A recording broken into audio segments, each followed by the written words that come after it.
Meu pai me mandou uma mensagem às 2 da manhã. Pegue sua irmã e corra. Não confie na sua mãe. E foi o que eu fiz. A tela do celular queimava meus olhos na escuridão. 3 frases que não faziam sentido até fazerem todo o sentido do mundo. Meu pai estava em uma viagem de negócios a trabalho há 4 dias. O tipo de viagem que ele fazia mensalmente. Sempre profissional e previsível. Ele nunca mandava mensagens depois das 22 horas da noite. Nunca usava linguagem urgente. Nunca dizia nada que nos alarmasse. Essa mensagem violava tudo o que eu sabia sobre meu pai. Cauteloso e comedido. O que significava que algo havia dado catastroficamente errado. Eu tinha 17 anos e era responsável o suficiente para saber quando os adultos estavam exagerando ou quando estavam genuinamente aterrorizados. Essa mensagem parecia terror genuíno compactado em poucas palavras. Joguei os cobertores para o lado e peguei roupas no chão, vestindo jeans e um casaco enquanto meu cérebro tentava processar o que "não confie na sua mãe" poderia significar. Minha mãe estava na sala de estar, onde eu a havia deixado 1 hora atrás, assistindo a algum documentário sobre crimes e bebendo vinho, como fazia na maioria das noites. Comportamento normal de mãe suburbana. Nada ameaçador ou suspeito, exceto que meu pai não enviaria essa mensagem sem um motivo. E a especificidade de "pegue sua irmã e corra" sugeria perigo imediato, não delírio paranoico. Calcei tênis e peguei minha mochila, esvaziando livros e substituindo-os pelo meu notebook, carregador de celular e o dinheiro de emergência que eu guardava na gaveta da escrivaninha. R$ 300 que de repente pareciam a coisa mais importante que eu possuía. Minha irmã, Becca, de 12 anos, dormia profundamente, completamente imperturbada pela minha movimentação frenética no quarto ao lado. Eu rastejei pelo corredor e abri a porta dela com cuidado, estremecendo quando as dobradiças rangeram. Ela estava enterrada sob cobertores, apenas seu cabelo escuro visível, respirando no ritmo constante do sono profundo. Acordá-la silenciosamente seria quase impossível, mas acordá-la fazendo barulho alertaria minha mãe lá embaixo, e a mensagem do meu pai havia sido explícita sobre não confiar nela. Ajoelhei-me ao lado da cama de Becca e pressionei minha mão sobre a boca dela antes de sacudir seu ombro. Os olhos dela se arregalaram em pânico, e eu senti ela tentar gritar contra a minha palma. Coloquei o dedo nos meus lábios e sussurrei diretamente no ouvido dela, mal audível, mesmo no silêncio do quarto. Papai enviou uma mensagem de emergência. Precisamos sair agora mesmo, sem que a mamãe saiba. Eu explico tudo quando estivermos seguras. Mas você precisa confiar em mim e ficar completamente em silêncio. Os olhos de Becca estavam enormes de medo e confusão, mas ela assentiu contra minha mão. Soltei a boca dela e ela se sentou, pegando os óculos na mesinha de cabeceira. Eu já havia pego roupas do armário dela, jeans e um moletom que eu pressionei nas mãos dela enquanto gesticulava urgentemente para que se trocasse. Ela vestiu as roupas por cima do pijama, as mãos tremendo, e eu calcei os tênis mais próximos nos pés dela, sem me preocupar em amarrar os cadarços corretamente. A janela do quarto de Becca dava para o quintal, e tinha uma tela que eu havia removido dezenas de vezes para sair escondida e encontrar amigos. Eu a soltei com facilidade, e olhei para a queda de quase 2,5 metros até o jardim. Não era o ideal, mas era administrável, especialmente com o canteiro de flores proporcionando um pouso mais suave do que o concreto. Joguei nossas 2 mochilas primeiro, observando-as cair na terra, e então ajudei Becca a subir pela moldura da janela. Ela hesitou na borda, olhando para a queda com medo visível. Eu segurei seus pulsos e abaixei o máximo que pude alcançar antes de soltar. Ela caiu os metros restantes com um baque abafado, que soou explosivamente alto na noite calma. Eu a segui imediatamente, caindo e rolando para absorver o impacto. Meu tornozelo torceu levemente no pouso, mas aguentou meu peso quando me levantei. Becca me encarava com perguntas escritas no rosto, mas eu peguei a mão dela e a puxei em direção ao muro dos fundos. Tínhamos talvez minutos antes que minha mãe nos verificasse ou ouvisse algo suspeito. O muro tinha cerca de 1,80 m de altura, de madeira, o qual eu escalei pisando na viga transversal, puxando-me para cima e caindo no quintal do vizinho. Becca lutou mais com a altura, mas eu a orientei, pegando-a quando ela desceu ao meu lado. Corremos por 3 quintais antes de emergir em uma rua a 2 quarteirões da nossa casa. Nós duas respirávamos com dificuldade. Só então peguei meu celular e reli a mensagem do meu pai, procurando por detalhes que eu havia perdido no pânico. O registro de horário mostrava 2h03 da manhã, enviada há 7 minutos. Nenhuma mensagem de acompanhamento, nenhuma chamada perdida. Apenas aquelas 3 frases pairando no espaço digital como uma granada. Tentei ligar para ele, mas a chamada foi direto para a caixa postal. A mensagem de voz profissional dele era incongruente com a emergência que ele havia declarado. Becca puxava minha manga, exigindo explicações que eu não tinha, sua voz subindo em pânico. Eu mostrei a ela a mensagem e observei seu rosto ficar pálido mesmo sob a fraca luz da rua. O que ele quer dizer com "não confie na mamãe"? O que está acontecendo? Eu não sei ainda,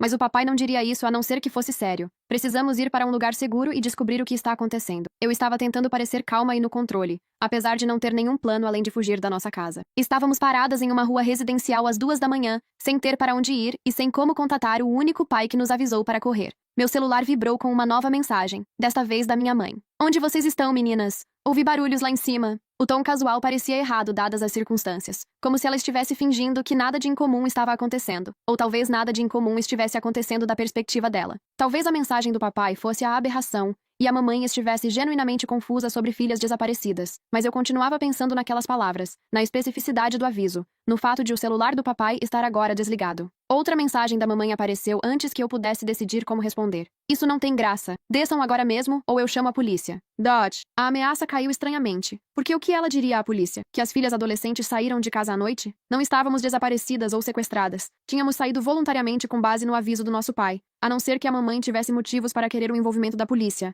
A não ser que ela estivesse tentando nos forçar a voltar sob algum tipo de autoridade oficial. Becca estava chorando baixinho, o tipo de lágrima assustada que vem de ter 12 anos e ver sua vida normal explodir às 2 da manhã. Eu passei o braço pelos ombros dela e continuei andando, movendo-nos em direção à loja de conveniência 24 horas, a 3 quarteirões de distância. Pelo menos lá teríamos luzes e potenciais testemunhas, alguma segurança mínima enquanto eu descobria os próximos passos. Meu celular continuou vibrando com mensagens da mamãe, cada uma escalando de tom, de confusa para irritada e ameaçadora. A loja de conveniência estava quase vazia, exceto por um balconista entediado rolando o celular, atrás de um vidro à prova de balas. Becca e eu nos encolhemos no canto dos fundos perto dos refrigerantes, tentando parecer casuais, apesar de sermos duas adolescentes sozinhas às 2 da manhã. Liguei para o papai novamente com o mesmo resultado, direto para a caixa postal. O celular dele estava definitivamente desligado. Tentei mandar uma mensagem de texto, pedindo mais informações, explicando que havíamos saído, mas precisávamos saber o que estava acontecendo. Meu celular tocou, e o nome da minha mãe apareceu na tela. Olhei para ele durante 3 toques antes de atender, colocando no viva voz para que Becca pudesse ouvir. A voz da minha mãe veio tensa, com emoção mal controlada. Onde vocês estão? O que está acontecendo? Eu acordo e minhas 2 filhas sumiram. Janelas abertas. Vocês não estão respondendo às mensagens. Estão me assustando, querida. Ela parecia genuinamente assustada e confusa. Nada em seu tom sugeria perigo ou ameaça,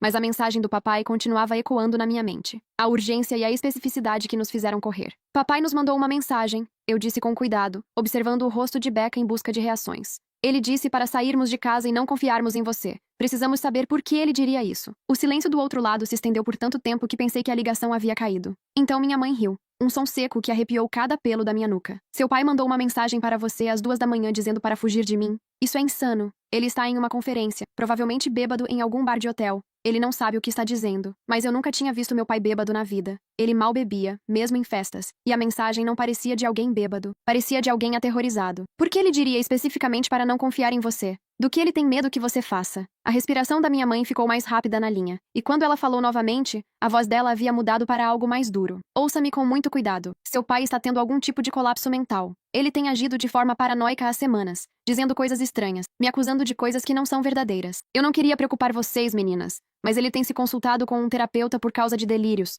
O que ele disse faz parte disso. Vocês precisam voltar para casa agora mesmo para que possamos resolver isso em família. A explicação parecia razoável, exceto pelo timing. Se o papai estivesse delirando há semanas, por que mandar a mensagem de emergência hoje à noite? Por que desligar o celular depois de enviá-la se ele estava apenas bêbado e confuso? E por que a voz da mamãe parecia errada, como se estivesse encenando preocupação em vez de senti-la? Olhei para Becca e vi minha própria dúvida refletida na expressão dela. Eu quero falar com o papai primeiro, eu disse. Quero ouvir dele que ele está bem e que a mensagem foi um erro. Então voltaremos para casa. Minha mãe fez um som frustrado e ouvi movimento do lado dela. Passos e o tilintar de chaves de carro. Tudo bem. Fiquem onde estão e eu vou buscar vocês. Ligaremos para o papai juntas do carro e resolveremos isso. Onde exatamente vocês estão? Todo o instinto que eu tinha gritava para não dizer a ela, para não revelar nossa localização, até que eu entendesse o que estava acontecendo. Estamos na casa de uma amiga. Voltaremos para casa quando conversarmos com o papai. Desliguei antes que ela pudesse responder e imediatamente desliguei meu celular. De repente, fiquei paranoica com o rastreamento de localização. Becca fez o mesmo sem que eu pedisse. Nós duas operando na mesma frequência de desconfiança. O balconista da loja de conveniência estava nos observando agora com suspeita aberta, provavelmente se perguntando se deveria chamar a polícia sobre 2 adolescentes agindo de forma estranha na loja dele às 2 da manhã. Peguei 2 garrafas de água e paguei com dinheiro, tentando parecer normal e sem pressa. Precisávamos nos mover, mas eu não tinha ideia de para onde ir. A mensagem do papai havia dito, corra, mas não havia especificado um destino. Não nos deu um esconderijo ou informações de contato além daquele aviso inicial. Becca agarrou meu braço quando saímos da loja, apontando para trás, de onde havíamos vindo. Um carro estava dirigindo lentamente pela rua. Faróis apagados, movendo-se como se estivesse procurando por algo. Mesmo a 2 quarteirões de distância, eu reconheci o SUV prata da minha mãe, o que ela usava para o trabalho de corretora de imóveis e para as aulas de futebol. Ela estava nos caçando, de alguma forma adivinhou ou rastreou que estaríamos nesta área. Nós nos escondemos atrás de um caminhão estacionado e assistimos o SUV passar. O perfil da minha mãe estava visível através da janela do motorista. O rosto dela estava iluminado pela tela do celular. E a expressão que eu vi ali não era de mãe preocupada. era de cálculo frio. Ela dobrou a esquina e corremos na direção oposta, ficando abaixadas atrás de carros estacionados, até alcançarmos o próximo grande cruzamento. Um ponto de ônibus forneceu cobertura temporária, e eu tentei pensar nas nossas opções de forma lógica. Papai estava incomunicável. Mamãe estava ativamente nos caçando, e não tínhamos para onde ir, exceto para as casas de amigos cujos pais ligariam imediatamente para nossa mãe. Precisávamos de um adulto que ouvisse a situação completa antes de fazer julgamento. Alguém com autoridade, mas sem lealdade preexistente à mamãe. Meu celular ligou e imediatamente começou a vibrar com mensagens. A maioria era da mamãe, com um tom cada vez mais frenético, mas uma era de um número desconhecido. Aqui é a agente especial Victoria Reeves com o FBI. Seu pai me pediu para contatá-la se algo acontecesse com ele. Ligue para este número imediatamente de uma linha segura. Não voltem para casa. Não confiem na polícia local. A mensagem era tão inesperada, tão fora do reino da possibilidade normal, que eu a li 3 vezes antes que meu cérebro aceitasse as palavras. O envolvimento do FBI sugeria crimes muito além de drama familiar. Sugeriu que o aviso do papai era sobre algo maior do que colapsos mentais ou problemas conjugais. Becca leu por cima do meu ombro e o rosto dela ficou ainda mais pálido. Por que o papai estaria falando com o FBI? O que a mamãe fez? Ela estava fazendo as perguntas que eu estava pensando, mas não conseguia verbalizar. Liguei para o número da mensagem usando o telefone público da loja de conveniência, paranoica agora com o rastreamento telefônico. Uma mulher atendeu no segundo toque, a voz profissional e alerta, apesar da hora. Aqui é a agente Reeves. Com quem estou falando? Aqui é Zoe Campos. Você enviou uma mensagem sobre meu pai, Kevin Campos. Ele nos mandou uma mensagem hoje à noite dizendo para sairmos de casa e não confiarmos na nossa mãe. Precisamos saber o que está acontecendo. A agente Reeves ficou em silêncio por um momento, e eu ouvi o som de teclado ao fundo, como se ela estivesse puxando arquivos ou verificando informações. Seu pai tem colaborado com uma investigação federal do FBI sobre crimes financeiros nos últimos 3 meses. Ele descobriu provas de que sua mãe está envolvida em um esquema de fraude sofisticado, movimentando dinheiro através do negócio imobiliário dela. Estávamos montando um caso, mas hoje à noite nossa equipe de vigilância perdeu contato com seu pai. A última comunicação dele foi enviando aquela mensagem de texto para você, antes que o celular dele ficasse sem sinal. Os seus pais estão sob investigação federal. As palavras caíram como golpes físicos, e eu agarrei o gancho do telefone público para me firmar. Minha mãe não estava apenas tendo problemas conjugais ou agindo de forma estranha. Ela era uma criminosa sob investigação federal. Meu pai estava secretamente trabalhando com o FBI, coletando provas contra a própria esposa, e algo havia dado errado hoje à noite que desencadeou seu aviso de emergência. Onde ele está agora? Ele está seguro? A agente Reeves hesitou antes de responder. Não sabemos. Ele deveria ter nos contatado há 3 horas do hotel dele e não o fez. A localização do celular dele foi rastreada pela última vez no hotel. Depois ficou offline. Temos agentes verificando o hotel agora, mas a falha dele em se comunicar combinada com aquela mensagem para você sugere que ele se sentiu em perigo imediato. Becca estava agarrando minha manga tão forte que seus dedos doíam, ouvindo minha metade da conversa com horror crescente. Que tipo de perigo? Por que a mamãe o machucaria? Mas mesmo enquanto eu perguntava, estava me lembrando de coisas que pareciam normais na época, mas ganhavam um significado sinistro neste novo contexto. As frequentes ausências inexplicáveis da minha mãe. A reação defensiva dela quando meu pai perguntava sobre as contas do negócio dela. A forma como ela começou a proteger tudo no celular e no computador com senha. As pessoas com quem sua mãe está trabalhando não são do tipo que deixam testemunhas se acham que a operação delas está comprometida. Se eles descobriram que seu pai estava colaborando com nossa investigação, ele se tornaria um ativo a ser eliminado. E se eles o alcançaram, você e sua irmã são potenciais testemunhas que conhecem a rotina dele e poderiam identificar associados. É por isso que a mensagem dele mandou você correr. O peso total do perigo se abateu sobre mim, e eu entendi de repente por que meu pai havia sido tão específico, tão urgente em sua mensagem de texto no meio da noite. Não estávamos fugindo de disfunção familiar normal. Estávamos fugindo de pessoas que assassinavam testemunhas de crimes financeiros. O que nós fazemos? Para onde vamos? A agente Reeves me deu um endereço para um escritório de campo do FBI a 30 minutos ao norte. Cheguem lá o mais rápido que puderem sem usar cartões de crédito ou seus celulares, exceto para chamadas de emergência. Se virem sua mãe ou alguém suspeito, liguem para a emergência imediatamente. Estou despachando agentes para buscá-las, mas eles estão a 45 minutos de distância. Vocês precisam se manter escondidas e em movimento até que cheguem. Eu desliguei e repeti tudo para Becca,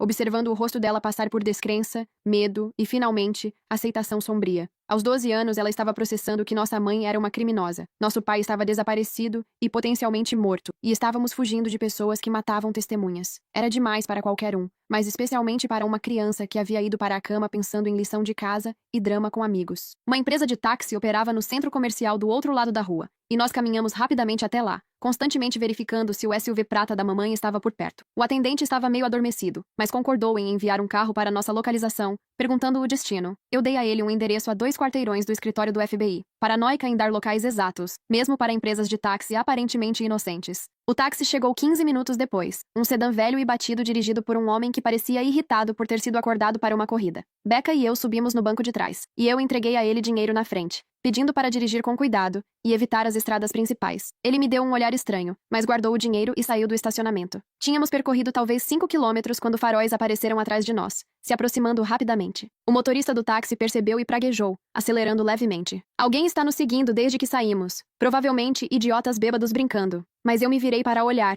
e reconheci o SUV da mamãe, perto o suficiente agora, para que eu pudesse ver o rosto dela pelo para-brisa, sério e determinado. Essa é a nossa mãe, eu disse ao motorista. Ela é perigosa. Precisamos despistá-la agora mesmo. Ele olhou para mim como se eu estivesse insana, até que o SUV da mamãe nos atingiu por trás, forte o suficiente para jogar Becca e eu para a frente contra os bancos dianteiros. O motorista praguejou mais alto e pisou no acelerador. O velho táxi respondeu lentamente enquanto a mamãe nos atingia novamente. Estávamos em uma estrada semi-urbana com tráfego mínimo, exatamente o lugar errado para uma cena de perseguição. A mamãe nos alcançou, e eu pude vê-la claramente agora. O rosto dela contorcido em algo que eu não reconhecia. Ela estava tentando nos forçar a sair da estrada. O SUV dela era mais pesado e mais potente do que o táxi. O motorista estava em pânico, desviando violentamente, tentando manter o controle enquanto a mamãe repetidamente batia na lateral do passageiro. Becca estava gritando, e eu estava no meu celular ligando para a emergência, gritando nossa localização e situação para um atendente que continuava me pedindo para ir mais devagar e repetir. A mamãe deu mais uma batida forte, e o táxi rodou, girando 2 vezes antes de sair da estrada para uma vala rasa. O impacto nos jogou pelo interior. Apesar dos cintos de segurança, minha cabeça batendo na janela forte o suficiente para eu ver estrelas. O SUV da mamãe parou com um guincho, e eu a observei sair, caminhando em direção ao nosso táxi acidentado com determinação. O motorista estava caído sobre o volante, atordoado ou inconsciente, e Becca estava chorando ao meu lado. Eu agarrei a mão dela e chutei a porta do lado oposto, arrastando-a para fora e para o fosso de drenagem que corria ao lado da estrada. Corremos pela mata e pela escuridão, enquanto a mamãe gritava atrás de nós. A voz dela se propagava pela noite calma. Meninas, parem. Estou tentando proteger vocês. O FBI está mentindo. Seu pai está mentindo. Eu só preciso conversar com vocês. Mas as ações dela não correspondiam às palavras. Não correspondiam a alguém tentando proteger em vez de armar. O fosso de drenagem se conectava a um bueiro que passava por baixo da estrada, e nós rastejamos por ele, emergindo do outro lado, enlameadas e arranhadas. Atrás de nós, eu podia ouvir sirenes se aproximando. A chamada para a emergência finalmente produzindo uma resposta. Minha mãe deve tê-las ouvido também, porque os gritos dela pararam e ouvi o motor do SUV dela ligar, pneus cantando enquanto ela fugia da cena. Carros de polícia chegaram com luzes piscando, oficiais pulando para checar o táxi acidentado e revistar a área.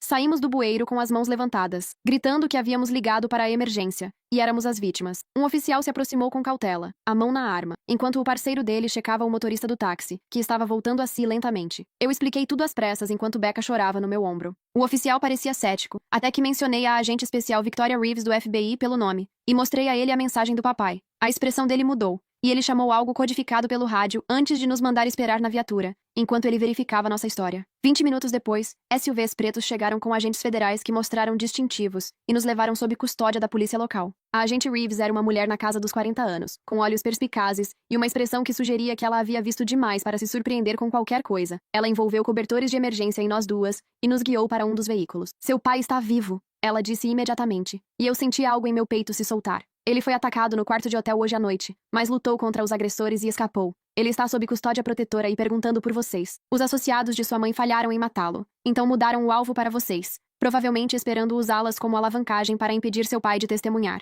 Becca estava chorando mais forte agora, alívio misturado com exaustão e trauma. Onde está a mamãe? Vocês aprenderam? A agente Reeves balançou a cabeça sombriamente. Ela fugiu da cena antes que a polícia local pudesse detê-la. Temos mandados de prisão agora por tentativa de homicídio, agressão, fraude e cerca de 12 de outras acusações. Toda a agência de aplicação da lei no estado está procurando por ela, mas ela provou ser muito boa em desaparecer quando quer. A viagem para o escritório de campo do FBI passou em um borrão de exaustão e choque. Eles nos processaram pela segurança e pegaram nossas declarações separadamente, registrando tudo sobre a noite e o comportamento da minha mãe. Alguém trouxe comida, café e cobertores, tratando-nos como coisas frágeis que poderiam quebrar com um manuseio brusco. Meu pai chegou por volta do amanhecer, com uma aparência pior do que eu jamais havia visto. Seu rosto estava machucado, seu braço esquerdo em uma tipóia, e ele se movia como se suas costelas doessem. Mas quando nos viu na sala de conferência, ele desabou completamente, puxando-nos as duas para um abraço cuidadoso que fez Becca soluçar em seu peito. Sinto muito, ele continuava dizendo. Sinto muito por ter feito vocês passarem por isso. Pensei que poderia lidar com isso em silêncio. Pensei que poderia protegê-las. A história completa surgiu nas horas seguintes. Minha mãe estava executando um esquema de fraude imobiliária há 5 anos, usando sua licença para facilitar a lavagem de dinheiro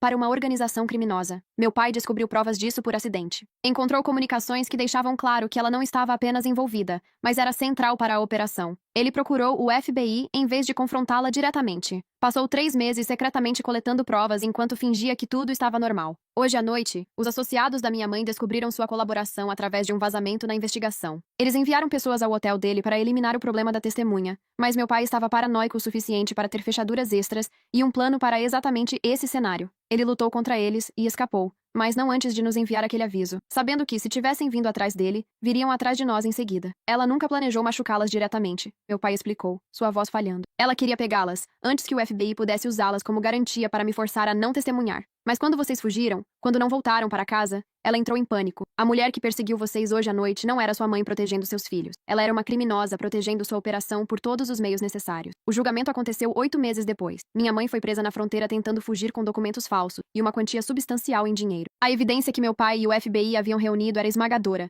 documentando anos de fraude e lavagem de dinheiro, envolvendo milhões de reais. 17 pessoas foram acusadas na conspiração, mas minha mãe recebeu a sentença mais longa, 25 anos por fraude, conspiração, tentativa de homicídio e uma lista de outros crimes que levaram 10 minutos para o promotor ler. Ela nunca olhou para nós durante o julgamento, nunca demonstrou remorso ou tentou explicar. A mulher na cadeira da ré era uma estranha usando o rosto da minha mãe, e eu finalmente entendi que havíamos vivido com uma criminosa a vida inteira, apenas sem saber. Meu pai testemunhou por 2 dias, sua voz firme apesar da dor emocional visível, explicando como ele havia se apaixonado por alguém que não existia, que havia desempenhado um papel o tempo todo. Becca e eu moramos com meu pai agora em um estado diferente sob proteção parcial de testemunhas. Não é uma realocação completa e mudança de nome, mas segurança suficiente para que durmamos sem pesadelos, sobre SUVs batendo em nosso carro. Nós duas estamos fazendo terapia, processando a traição e o trauma, aprendendo a confiar novamente depois de ter a segurança fundamental da família estilhaçada. Meu pai está reconstruindo seu negócio de consultoria e tentando se perdoar por não ter visto os sinais de alerta antes, por nos expor a um perigo que ele nunca soube que existia. Se gostou, curta, comente e compartilhe. Até a próxima!